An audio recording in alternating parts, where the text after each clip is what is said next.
Hey guys, I hope y'all are having a great day today. And today I want to talk to you in this video a little bit about how to lubricate your Krieghoff K-80. I'm going to show you how to put the lubricant on before you shoot, and the best way I think to take it off and kind of maintain your gun whenever you get through. And this is going to apply for a lot of the higher end trap guns. So if you have a Caesar Guarini or a Perazzi or say a Browning XT, Browning 725, really any normal over and under trap gun, it's going to apply to that. But it's going to be a little bit different, obviously, because of different manufacturers make slightly different ways, but the basic principles are going to apply here. So let's go ahead and get to it. First of all, I use this K-Gun Glide Grease. I've used this for a couple of years now and I really like it. I found that it lubricates the gun really well. And I've also used what's called Red and Tacky, and you can buy it at Walmart, and it's going to be in about this big of a tube. So you know, one bottle will last you several years, if not your whole life. So it's a pretty good deal, and it's not super expensive to get that Red and Tacky. The only thing I don't like about it is it has a tendency to get over on your clothes. So one time I pulled up into a gun club and I was getting ready to start shooting, so I pulled out my Red and Tacky and I had left it in the car, and it was about 90 degrees outside. Well, apparently I left it in there too long because the car got hot, and then as soon as I opened the can it kind of exploded all over my shirt. So I kind of quit using the Red and Tacky because of that. I don't know if you can blame it on that, but it's easier to get it on yourself and get your clothes stained and all that, versus this doesn't stain them as bad if you get any on there. So that's one advantage to using this. Plus I think this does lubricate slightly better, but the Red and Tacky is definitely a more economic option, especially if you're not somebody that shoots, you know, 20,000 shells in a year. You know, you just shoot a few thousand or less than that. You know, the Red and Tacky would be a great option for you. So let's go ahead and get to it here. What you're going to do is just unscrew the lid and put some on your finger, and I'll have some pictures of this throughout so you can kind of see what I'm lubricating. And I'll move in a little bit closer. You're going to lubricate this part right here along the slides, along this curve here, these two ears. And then I'll also, at this point I'll probably go ahead and grab just a little bit more lubricant. And if you look here on these two sides, if you're not careful, you'll kind of end up with a couple little burn marks. And you'll probably have them anyway, just if you shoot a lot, it's just pretty normal. But you want to go ahead and be sure you lubricate where those marks are. And I'll kind of show you here a little bit better. What it is you can see this part here that kind of protrudes. This part here that kind of protrudes out. I'm hoping you guys can see that. I'll definitely take a close-up picture of that. But right behind that, you want to be sure and lubricate that well. You want to lubricate this part here well, this curve, these two sides. You really want to lubricate basically back to about right here on your receiver pretty well. You don't have to lubricate every part. And it's just a light little coating, you know, you're not putting it on this thick or anything like that. You're just putting on just a light little film. And then you want to lubricate these two ears, I think is what they're called too. And then on your barrel, so that's going to take care of your receiver.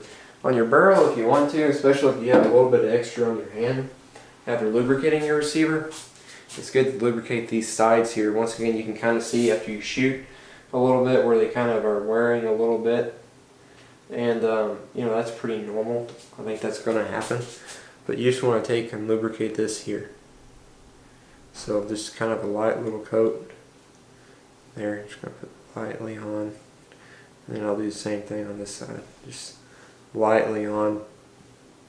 You know, basically what you're doing is you're trying to look for spots. So if you see a spot on your gun that looks a little bit like black or a little bit darker, like it's been friction rubbed on over time, that's what you want to lubricate. Especially. So, you know, if you look and you have a part on, say you have a Caesar Guarini that's a little bit different than this Krieghoff, if you see a part on there that's worn a little bit, you want to go ahead and put that lubricant on there, and it's going to help protect your gun. Now, the other thing that I do after I get through shooting, I carry two towels with me. I carry a good towel to wipe down the outside of my barrel, and I carry a, I call it a junk towel, just because you can wipe down the grease and everything. But I also carry this. It's Hoppy's Gun Medic Cleaner and Lube. I got it at Walmart. It works pretty good.